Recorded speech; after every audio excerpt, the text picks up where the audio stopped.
Chaque jour, partout dans le monde, des millions de personnes se réveillent avec une même question: comment allons-nous manger aujourd'hui? Pour beaucoup, cette question paraît simple, mais pour certaines familles, elle décide de toute leur journée. En République démocratique du Congo, des milliers de familles vivent avec moins de 2 dollars par jour. Voici leur histoire. Dans un quartier populaire, entre des maisons serrées les unes contre les autres, vit une famille comme tant d'autres, une petite maison, faite de briques fatiguées, parfois sans électricité, parfois sans eau courante.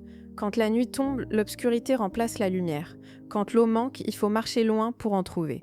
Mais ici, on a appris à survivre. Chaque matin, avant le lever du soleil, le père se réveille. Très tôt, pas pour aller dans un bureau climatisé, pas pour s'asseoir derrière un ordinateur, non. Il sort dans la rue pour chercher du travail, porter des sacs au marché, réparer un vélo, vendre quelques marchandises, aider sur un chantier. Quand il y a du travail, certains jours, il gagne l'équivalent d'1 dollar, d'autres jours, rien. Il rentre à la maison les mains vides, le cœur lourd, mais le visage fort, parce qu'il ne veut pas décourager sa famille. Avec moins de 2 dollars par jour, chaque dépense devient un combat. Chaque pièce compte. Faut-il acheter du pain ou garder l'argent pour demain? Faut-il payer le transport ou marcher pendant des heures? Faut-il manger aujourd'hui ou économiser pour demain? Ici, rien n'est facile. Les repas sont simples, très simples. Souvent, un seul vrai repas par jour. Le matin, parfois rien. À midi, un peu de manioc, un peu de riz. Parfois seulement de l'eau. Le soir, on partage ce qu'il y a. Même si ce n'est pas assez. Les parents mangent moins pour que les enfants mangent un peu plus. Ils sourient, mais leur estomac est vide. Ils font semblant d'être rassasiés pour ne pas inquiéter leurs enfants. Le manque de nourriture détruit lentement. Il affaiblit le corps. Il fatigue l'esprit. Il enlève l'espoir. Parfois, à cause de la pauvreté, des familles se brisent.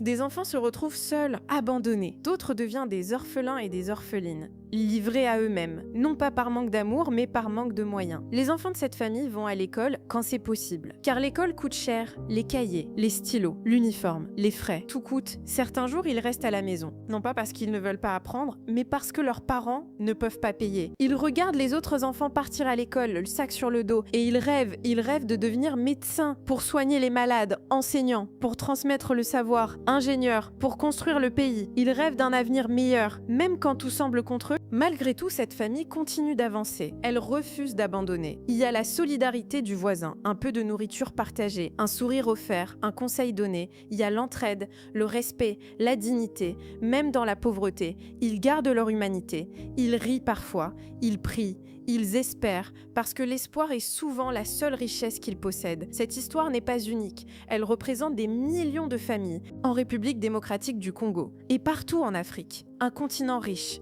riche en terre, riche en ressources, riche en talents. Mais où trop de familles vivent encore dans l'extrême pauvreté. Comprendre leur réalité, ce n'est pas avoir pitié. Ce n'est pas regarder de haut. C'est voir, écouter, respecter. C'est se souvenir que derrière chaque chiffre, il y a une vie.